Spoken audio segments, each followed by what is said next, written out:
Hey guys, Ash Racial Legends. Welcome to the video. Sending some love, some positive vibes your way, especially if you need them out there today. Send a little holiday cheer your way as well, especially if you need it. I got the house a little decorated a little bit, put up our Christmas tree with the kiddo last night, listened to some Christmas jingles in the background. I feel like I'm in the mood. I even lit a Christmas freaking candle. But today we have a lot to get to regarding the Grim Forst, right? This is the update. I want to overview in like 10 seconds what we already know, and then all the new stuff, because there's a lot of it, and I'll give my opinions along the way, sprinkled along as well. So we have the Grim Forst. This is level cap 55. It's a new game mode. We'll have distorted energy that we'll use as a resource to farm this area. Knock on wood, it sounds like it's not going to include or cost us anything in addition to, in terms of real game energy or anything like that. They're going to have a new distorted energy.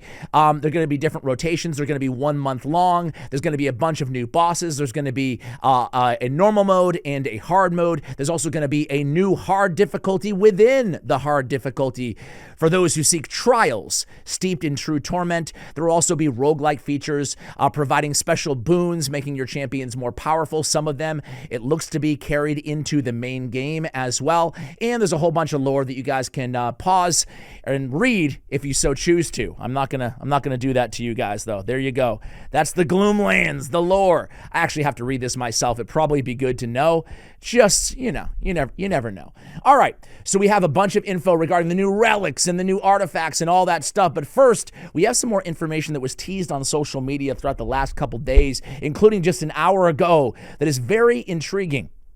When presented with a battle against 5 mighty foes, so 5 new bosses, you will rise to the challenge and face them head on, or you will employ all of your guile to divide and conquer. Or will you? You can choose, I guess. There's no right or wrong answer. The path is yours, so choose wisely. I added that. All right, so speed run, face all bosses at once, or take your time. Defeat the bosses one by one.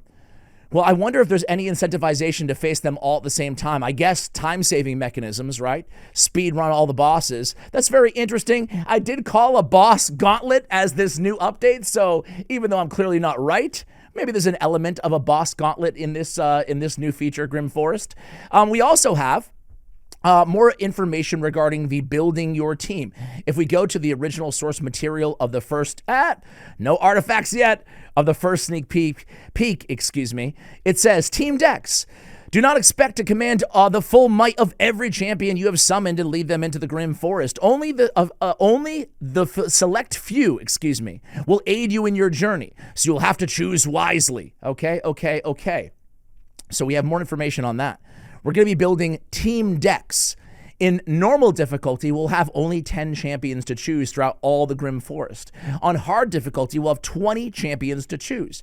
It might seem like 20 is better than 10, but it might be the opposite as well, just depending on the level of your account. What I mean by that is you're basically going in, if we blow this up here, it says, before you enter into the Grim Forst, you must fill 2 team decks with your best champions to create a squad. Each battle in this game mode will begin by drawing random champions from these decks. You can only build your team to take on a specific stage from their number. So for the Grim Forst, we will have to build a team deck or a pool is a better way to look at it, of 20 champions in hard mode, 10 again in normal mode, right? And we're going to get randomly given those champions for each stage of the Grim Forst. So everything is totally random, but we can choose the pool of champions. How do you guys feel about this? I kind of like it. What I like about this is 2 things. Number 1 is I like that it's not tied to factions, right? Because some factions, Shadowkin, lack revivers. Some factions have like 15 revivers, right? So I feel like factions are inherently unbalanced. So to limit the champion pool, have another game mode like Secret Rooms, like Cintranos, with a limited champion pool based on factions is the wrong way to go. Same thing with Affinity. So they're throwing all that out the window here. And now we choose which champions. Moreover, However, this is going to place a huge emphasis on champions who are fairly versatile in their kits. Sure, you're going to want your damage dealers, your control, your revivers, etc., but having champions who have a few of those dynamics, a damage dealer who has a revive component to their kit, or a control champion who also deals a lot of damage, or a champion like Ugo who can heal and debuff as well as buff your team as well. So I think that this is a really cool dynamic. I guess Ugo heals and cleanses. She doesn't really buff, does she? Either way, you guys get the point. So I actually like the idea of the champion pool. Very interesting. The fact that it's random is interesting as well. I don't mind it. It adds some variability and it puts a little bit more strategic weight into the choices that we have to make on our champion selection. What is this? If Crocav the Throat Ripper wore pants, would he wear them like this or like... Fair enough. Fair enough. I think he would wear pants like this. Let's be real here. Obviously, it's the right choice. Come on, man. All right, we have some more information that was teased yesterday. I'll be very quick with this. It says, one never knows what they may find in the wonder of gloom as they wander the gloom. Sorry, I'm far away from my monitor. Give me a break. At times, they shall pass through the silent, twisted thickets, entirely bereft of life.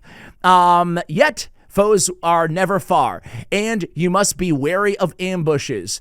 The infographic below reveals a tiny fraction of what you can expect. Okay, so Grim Forest stages. Sometimes you move through them undeterred. Sometimes there's an ambush, and sometimes you can find treasure chests or grim charms.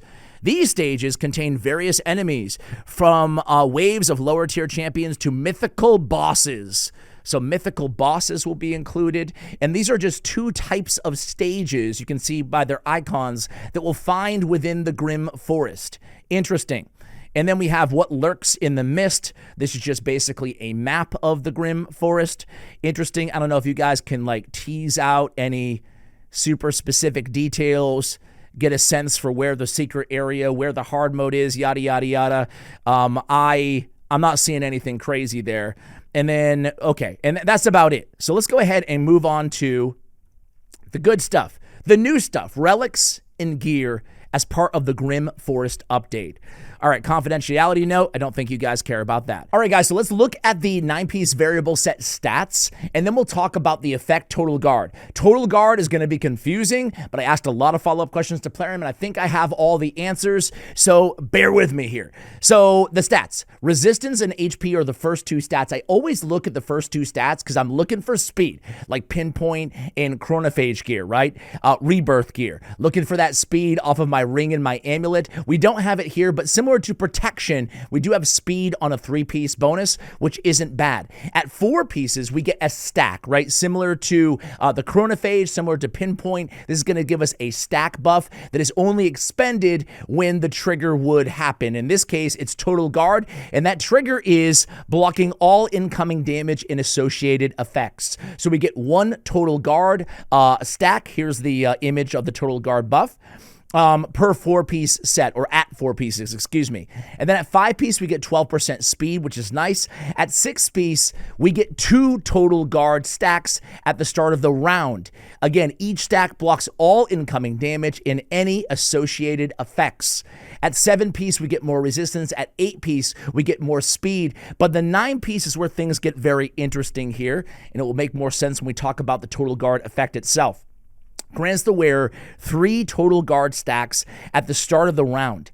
Each stack blocks all incoming damage and any associated effects. Also places a Total Guard stack at the start of this champion's turn if they have no Total Guard stacks.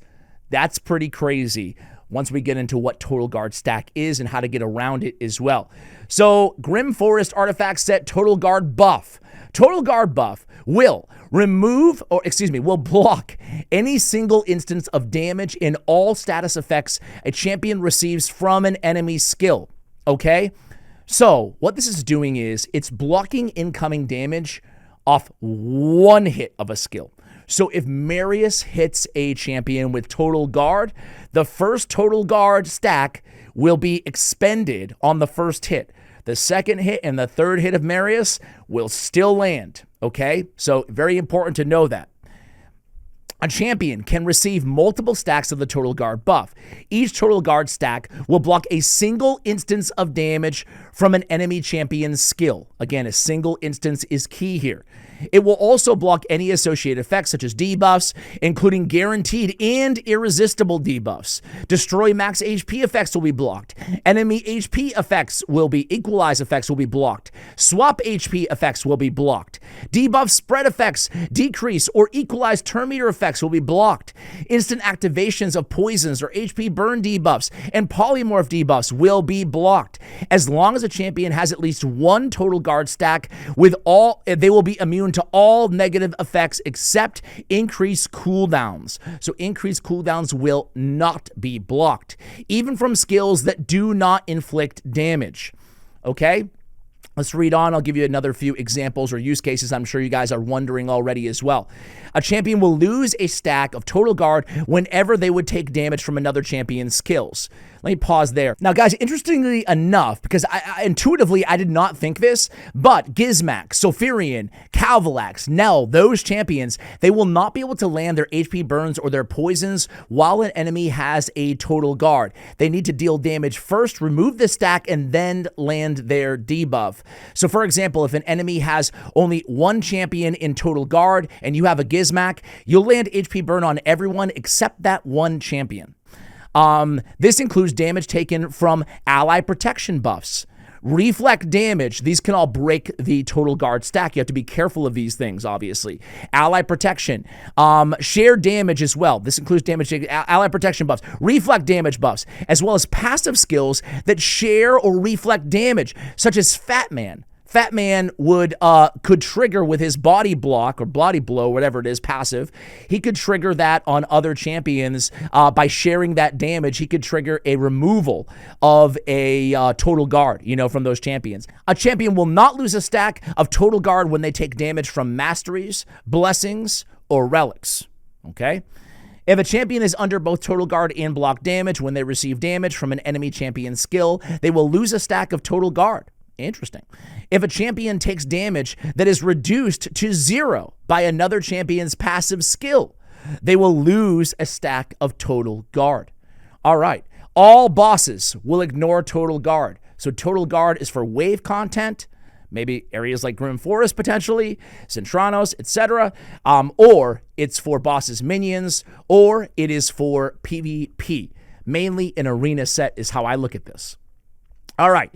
Let's move on to the relics there, but hopefully I explained that well enough for you guys to understand. Again, just to reiterate, I think this artifact set is pretty damn good. I think the 9-piece especially would take a while to get enough of it, obviously. It'll be hard to get, but starting every turn. And the 3 stacks are awesome because it can block a full Marius, right? 1 stack, it's not like Stone Skin, right? I mean, it does provide some benefits that Stone Skin doesn't. It can block a bomb or bomb activation from Kamitas or something like that in Ishak, right? But it's kind of like a little bit of Feral built in, a little bit, but it doesn't happen until you take damage when you lose that stack as well. It's so powerful, though, I think. 2 stack is better, but 3 stacks where you start every turn with one, that's where things get really interesting in terms of PvP meta. I do think this will be a meta set. What about you guys? What do you think about it? All right, guys, let's take a look at the relics here, starting with the rares. These are part of the Grim Forest new relic group, obviously. Steel-Eyed Cutter. This one has a 20% chance to ignore 5% of the enemy's defense when attacking. You know what? I really want to see the stats, right? I love a good Malefic Talon. Why? Because I get that crit damage as the first stat. For my secondary, ancillary damage dealers on my account, I'm not going to put a rare relic on my best damage dealer on my entire account, but I'm always on the hunt for these good stat-based relics like the Malefic Talon, even the rares, to use on those secondary damage dealers for restrictive areas like Centranos and maybe Faction Wars, areas that I'm not using necessarily those champions outside of that specific area maybe once a week. So I'm always looking for good filler relics, but we don't know until we know the stats on these. So TBD, honestly, on all of these. Hoarder's Cauldron, where it has a 20% chance to ignore 10% of the target's resistance when applying debuffs. Again, I don't love this skill because it's so much RNG, all to ignore 10% resistance. That's not much. That being said, it could be like Molten Death Bell, where we get accuracy as the first stat, in which case it would be a banger of a relic, right? So it's too early to say on all of these relics, honestly. I won't really be giving strong opinions because we need to know the stats, especially on those rares and epics. I'm sure the abilities themselves will get stronger as we go up in rarity. Compass of Anaxia, these are the epic relics. Whenever the wearer is under a crowd-controlled debuff, all turn meter fill effects increase the wearer's turn meter by an additional 20%. At first I thought we were going to say all turn meter increase effects, like globally, fill the champion's turn meter, but the additional, to me, just means a boost to their own turn meter. Could be nice under CC, obviously, but it's not, to me, it's not like a, S tier epic or anything like that. Revolting Seedling. Whenever the wearer receives damage, has a 20% chance to heal themselves by 20% of the damage received. Again, for me, it sounds pretty good, but it's only a 20% chance, maybe 30, maybe 40, and it's only 20% of the damage received. Maybe not awful, but it doesn't jump out the page to me. Let's get to these legendaries here, starting with the Soulmar Crystal. Once per round, the wearer has a 50% chance of activating an instant turn effect when one or more allies are killed.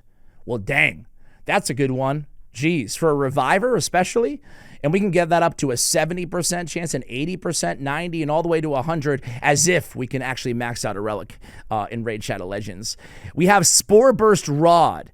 Whenever the wearer places a poison or a bomb debuff, has a 10% chance of placing a second debuff for 2 turns.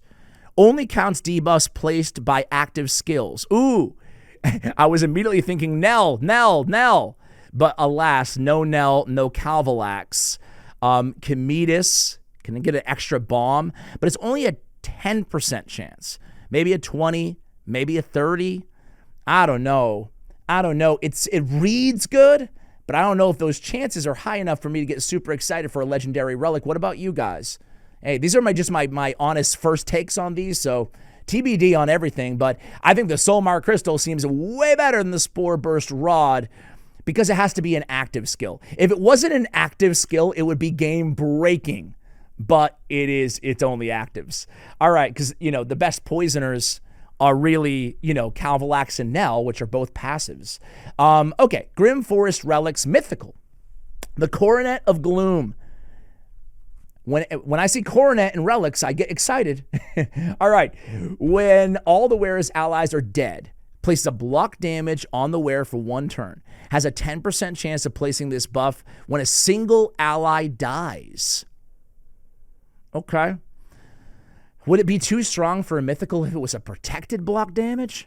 Because they might have like 20% turn meter, they get a block damage, it just gets removed, And this is a mythical relic, But maybe I'm just being too picky. It's pretty good, obviously. Lens of Intangibility.